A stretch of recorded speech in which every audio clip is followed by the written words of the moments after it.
This is the first of 4 programs in which I want to question some of the assumptions usually made about the tradition of European painting. That tradition which was born about 1400, died about 1900.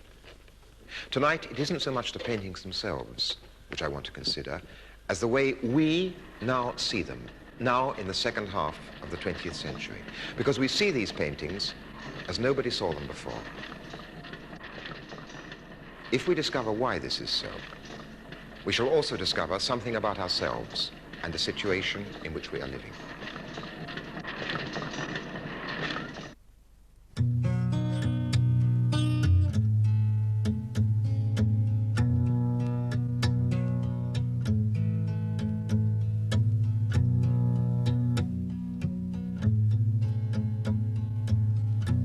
The process of seeing paintings, or seeing anything else, is less spontaneous and natural than we tend to believe.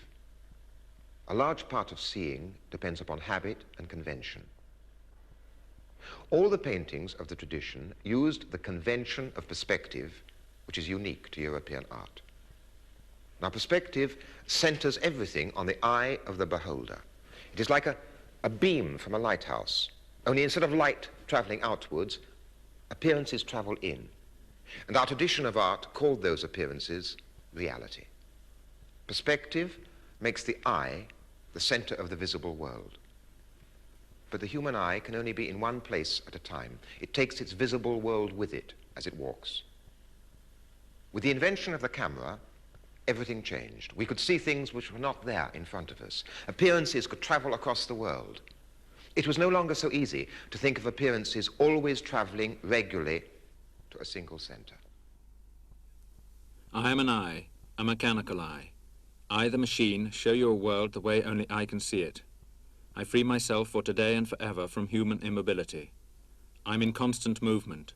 I approach and pull away from objects. I creep under them. I move alongside a running horse's mouth. I fall and rise with the falling and rising bodies. This is I, the machine, maneuvering in the chaotic movements, recording one movement after another in the most complex combinations. Freed from the boundaries of time and space, I coordinate any and all points of the universe wherever I want them to be. My way leads towards the creation of a fresh perception of the world.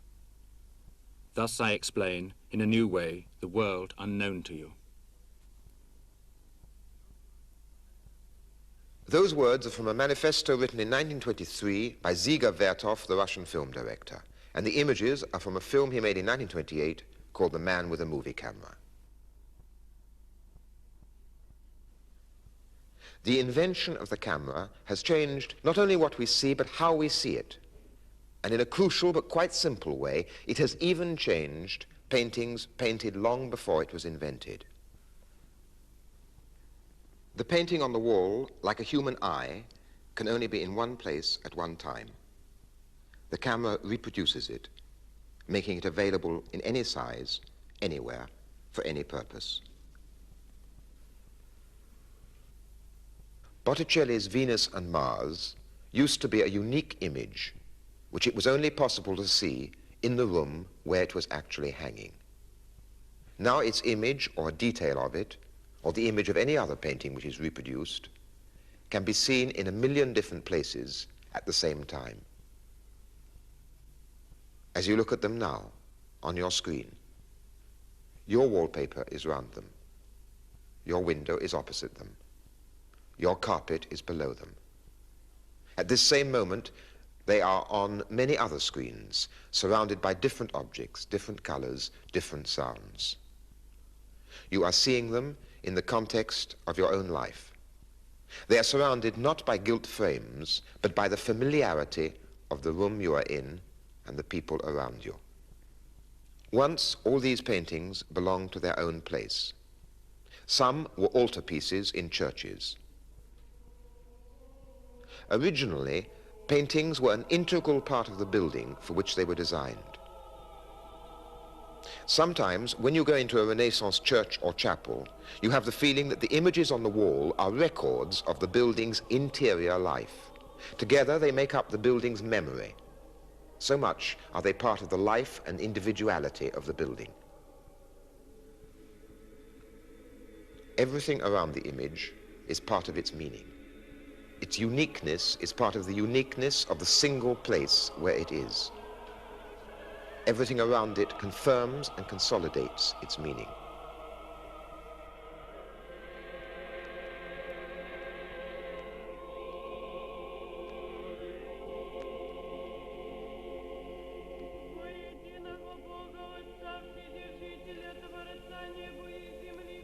The extreme example is the icon.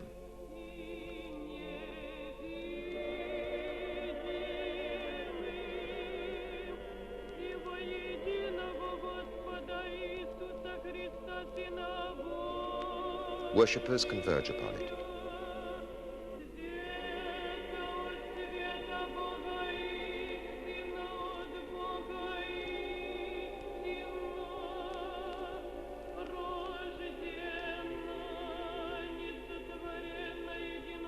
Behind its image is God.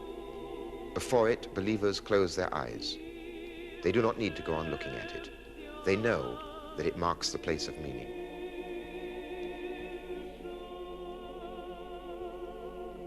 Now, it belongs to no place, and you can see such an icon in your home. The images come to you. You do not go to them. The days of pilgrimage are over. It is the image of the painting which travels now, just as the image of me standing here in this studio travels to you and appears on your screen. The meaning of a painting no longer resides in its unique painted surface, which it is only possible to see in one place at one time. Its meaning, or a large part of it, has become transmittable. It comes to you, this meaning, like the news of an event. It has become information of a sort. The faces of paintings become messages, pieces of information to be used, even used to persuade us to help purchase more of the originals, which these very reproductions have in many ways replaced. But, you may say, original paintings are still unique. They look different from how they look on the television screen or on postcards. Reproductions distort. Only a few facsimiles don't. Take this original painting in the National Gallery. Only what you are seeing is still not the original. I'm in front of it. I can see it. This painting by Leonardo is unlike any other in the world. The National Gallery has the real one. It isn't a fake, it's authentic. If I go to the National Gallery and look at this painting, somehow I should be able to feel this authenticity. The Virgin of the Rocks by Leonardo da Vinci. It is beautiful for that alone. Nearly everything that we learn or read about art encourages an attitude, an expectation, rather like that. The National Gallery catalogue is for art experts. The entry on this painting is about 14 pages long, densely written. They are about who commissioned the painting, legal squabbles, who owned it, its likely date, the pedigree of its owners. Behind this information lie years of research. What for? To prove beyond any shadow of doubt that it is a genuine Leonardo, and to prove that an almost identical painting in the Louvre is in fact a replica. French art historians try to prove the opposite. For this drawing by Leonardo, the Americans wanted to pay £2.5 million. Now, it hangs in a room by itself, like a chapel, behind bulletproof perspex. The lights are kept low so as to prevent the drawing from fading. But why is it so important to preserve and display this drawing? It's acquired a kind of new impressiveness, but not because of what it shows, not because of the meaning of its image. It's become mysterious again because of its market value. And this market value depends upon it being genuine. And now it is here like a relic in a holy shrine.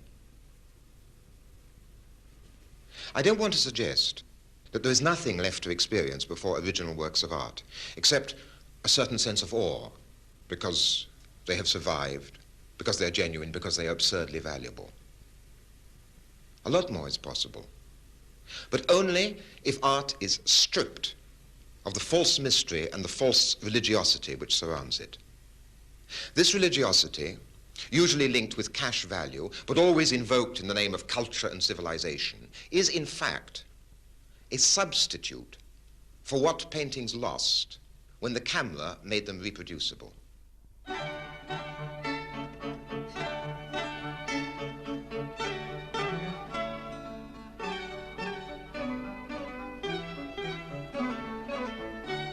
The National Gallery sell more reproductions of this Leonardo cartoon than of any other picture. But what are the meanings these reproductions acquire in each home when they're hung or pinned to the wall? And how different are all these meanings from its original one, when Leonardo first worked on it to work out an idea for a painting? The camera, by making the work of art transmittable, has multiplied its possible meanings and destroyed its unique original meaning. Have works of art gained anything by this? They have lost and gained. Let me try to explain how.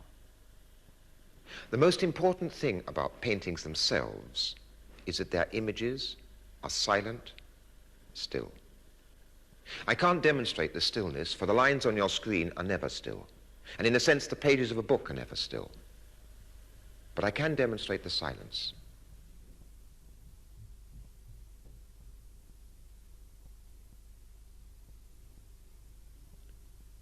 Occasionally, this uninterrupted silence and the stillness of a painting can be very striking.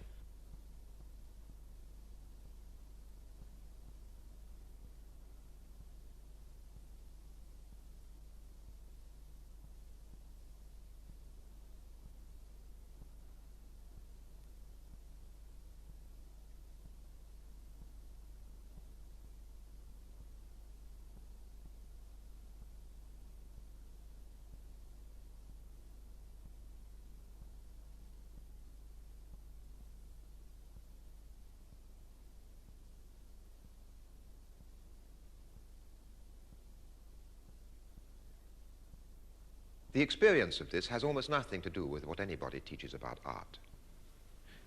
It's as if the painting, absolutely still, soundless, becomes a corridor, connecting the moment it represents with the moment at which you are looking at it. And something travels down that corridor at a speed greater than light, throwing into question our way of measuring time itself. Because paintings are silent and still, and because their meaning is no longer attached to them, but has become transmittable, paintings lend themselves to easy manipulation. They can be used to make arguments or points which may be different, very different, from their original meaning. And because paintings are essentially silent and still, the most obvious way of manipulating them is by using movement and sound. The camera moves in to remove a detail of a painting from the whole. Its meaning changes. An allegorical figure becomes a pretty girl anywhere. From being part of a strange poetical world of metamorphosis, a dog can be turned into a pet, not unlike the dog of his master's voice. The meaning of a painting shown on film or television can be changed even more radically. This is a painting by Bruegel, or rather a reproduction of a painting by Bruegel, of the Road to Calvary. If you look at the whole painting, Bruegel's intention is fairly clear. In the right foreground are Mary and John and the mourners of Christ. Christ carrying the cross is in the middle distance, carried forward by the crowd, which is making its way to the place of the crucifixes, far away on the right, where a circle of onlookers has already gathered. If you look at the whole picture, you see that it is about grief, about torture, and above all about the callousness, the eager inquisitiveness, the superstitious drive of the crowd. If it sets out to be a religious painting, it is an oddly secular one. But the difficulty is that on a screen, if you keep the whole painting in view, you don't see very much. You have been waiting impatiently for the camera to go in to examine details. Yet, as soon as this happens, the comprehensive effect of the painting can be changed. For example, it is possible to isolate and show the details in a way that makes the painting look like a fairly straightforward devotional picture.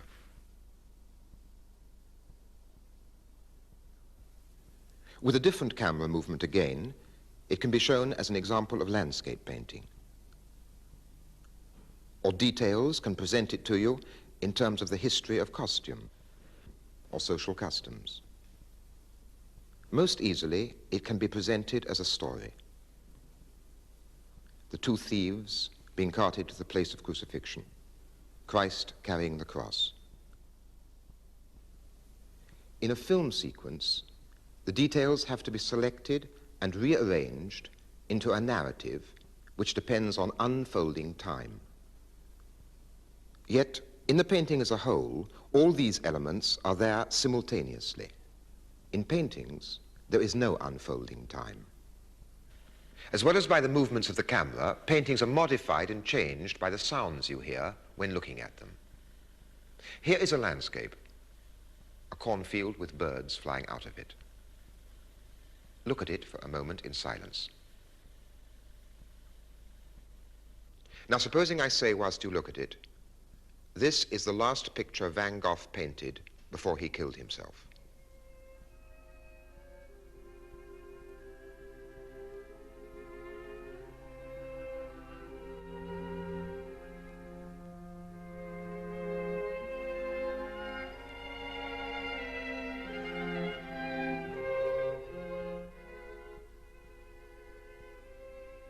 Words you notice consciously. Music is subtler. It can work almost without your noticing it. How often do you consciously notice the music played over paintings on television? Yet music and rhythm change the significance of a picture. Here's a painting by Caravaggio. Here are details of this painting cut to music from an Italian opera. No so qual a far, mandela i parenti, per farmi smatar, mandela in campagna, in l'erba la magna, en fe che parla, se come il deserto voler predicar, sarei gli abiti del socio, sarei il socio, sarei l'assunto, sarei asciutto, fortificherò, ho provato, niente se fa, niente.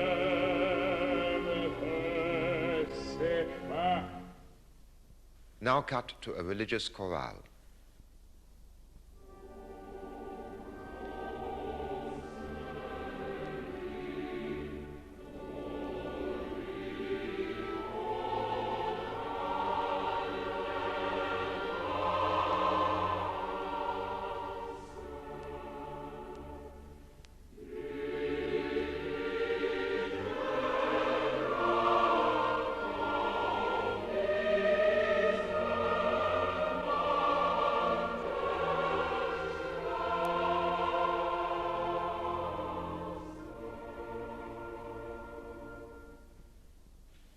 I've said that as soon as the meaning of a painting becomes transmittable, this meaning is liable to be manipulated and transformed.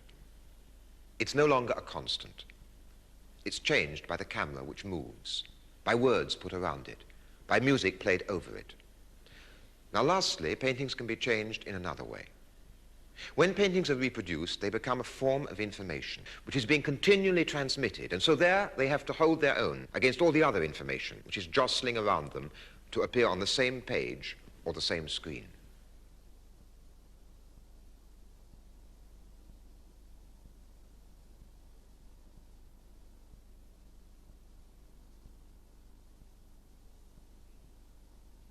The meaning of an image can be changed according to what you see beside it or what comes after it. Let's try a last experiment. We put the image of this well-known painting by Goya on your screen. You look at it in the context of what I'm saying, in the context of my image in relation to it. But supposing you had just turned onto this channel from one of the other two, then you might see something like this. Some years ago, up in the mountains that were wide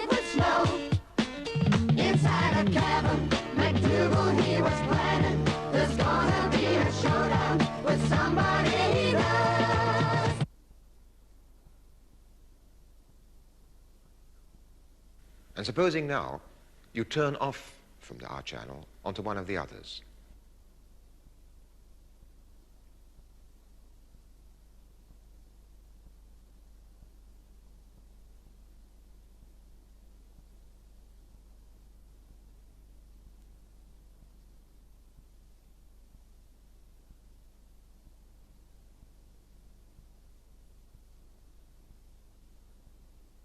Each time, the impact of the Goya is modified. I've now emphasized the ways in which reproduction makes the meaning of works of art ambiguous.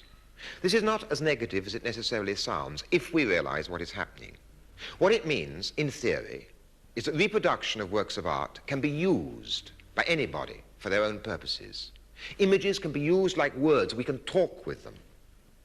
Reproduction should make it easier to connect our experience of art directly with other experiences.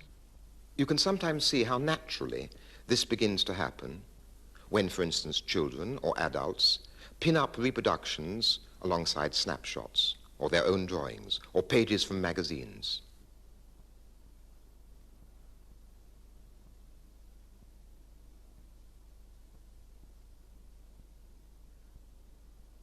There, everything belongs to the same visual language, used for describing or recreating experience.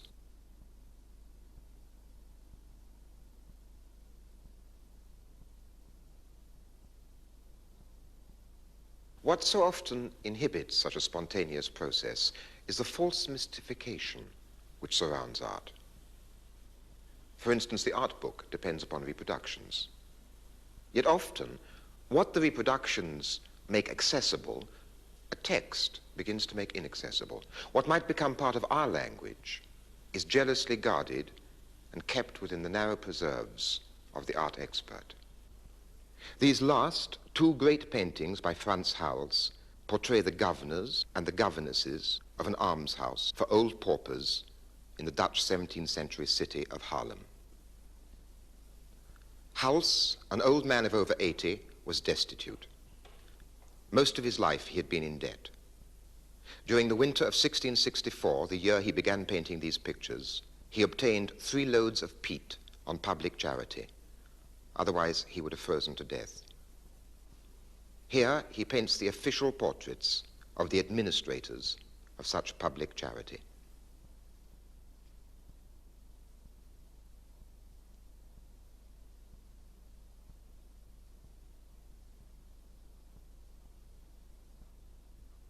Reproductions in color or in black and white, showing the whole or showing details, make these two paintings easily accessible. Yet this is how these images are introduced. Each woman stands out with equal clarity against the enormous dark surface, yet they are linked by a firm rhythmical arrangement and the subdued diagonal pattern formed by their heads and hands. Subtle modulations of the deep, glowing blacks contribute to the harmonious fusion of the whole and form an unforgettable contrast with the powerful whites and vivid flesh tones, where the detached strokes reach a peak of breadth and strength. In the portrait of the men, Hals's old tendency of creating an impression of casual informality and the instantaneousness recurs. But the pictorial unity appears less successful than in earlier works. The intense light areas of the flesh tones, the great expanses of white linen, and the daringly broad red touch on the knee of the man on the right tend to jump and are not fully integrated into a coherent design. That is a quotation from the most comprehensive book on Hals in English. It was published last year. It's as though the author wants to mask the images, as though he fears their directness and accessibility. As in so many other pictures by Hals, the penetrating characterizations almost seduce us into believing that we know the personality traits and even the habits of the men and women portrayed. And in the case of some critics, the seduction has been a total success. He speaks of seduction disparagingly. Yet what is this seduction? It's nothing less than the painting working on us. If the characterization is, as he says, penetrating, it penetrates to reveal something. It's as though he doesn't want us to make sense of it in our terms. And when he sums up, he resorts to meaningless generalizations. We attempt to control the powerful impact his paintings make upon us by considering the tradition in which he worked and the range of possibilities open to him.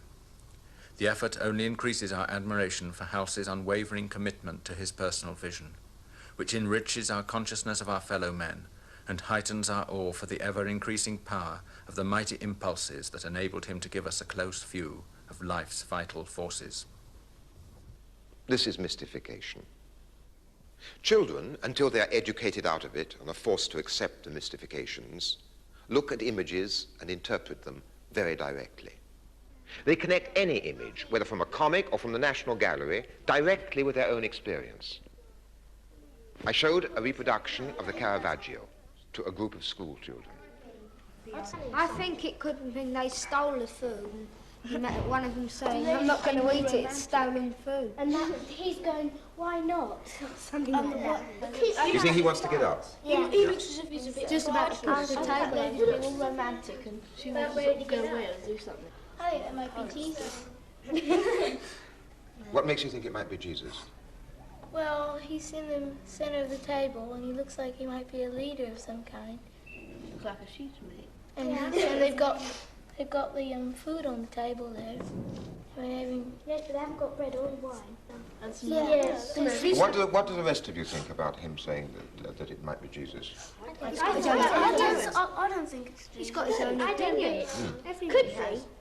Some of you think it's a man, and some of you think it's a woman. I think it's a woman. I think it's a woman. You can tell. Because she's got... I think it's too fat to be a man. It looks as though they're all going to jump out and kiss her, because look, she just sits there.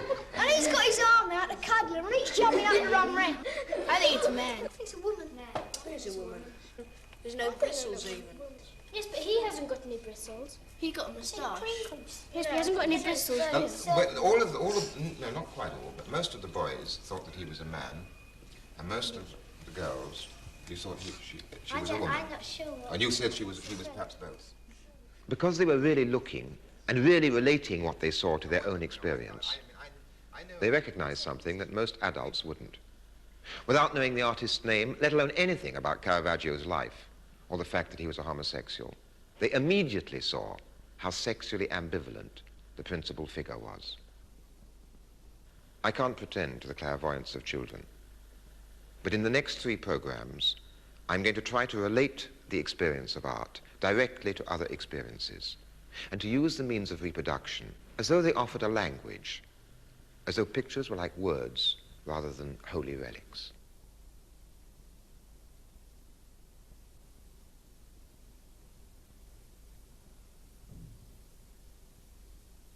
How we see women, possessions, advertisements and their promises which surround us on every side.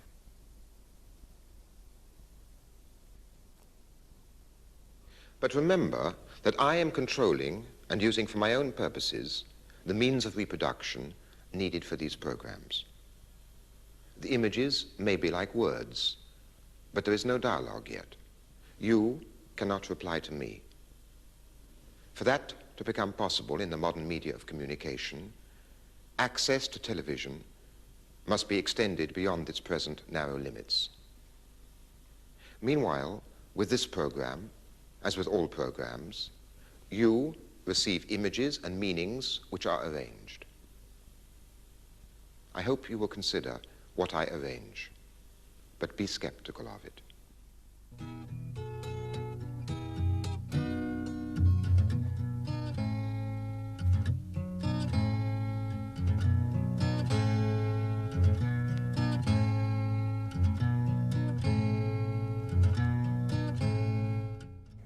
And Ways of Seeing is right back here tomorrow night at 7:30.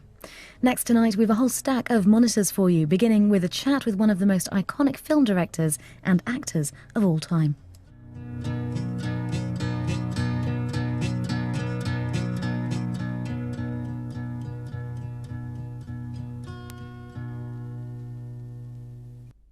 Welcome to the world. With the invention of the camera, everything changed. We could see things which were not there in front of us. Appearances could travel across the world. It was no longer so easy to think of appearances always traveling regularly to a single center.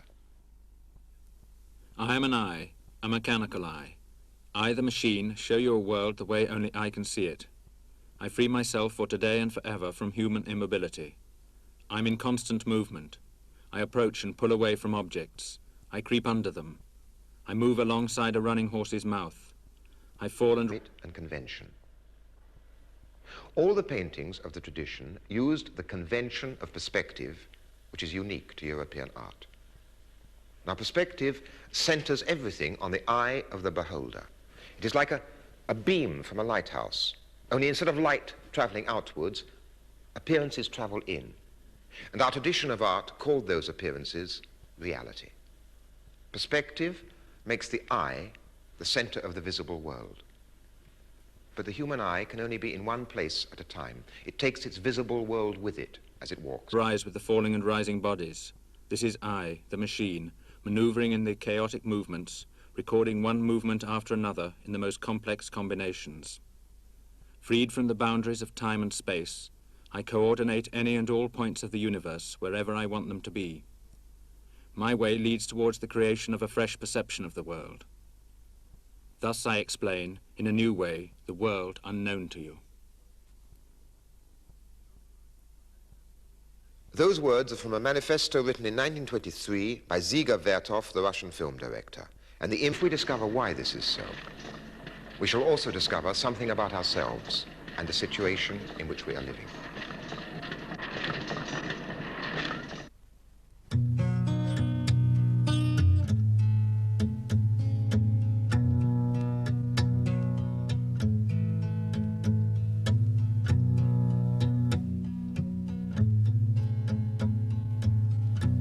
The process of seeing paintings or seeing anything else is less spontaneous and natural than we tend to believe.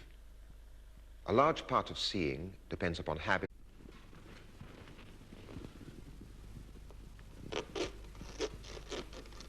This is the first of 4 programs in which I want to question some of the assumptions usually made about the tradition of European painting. That tradition which was born about 1400, died about 1900. Tonight, it isn't so much the paintings themselves which I want to consider as the way we now see them, now in the second half of the 20th century, because we see these paintings as nobody saw them before.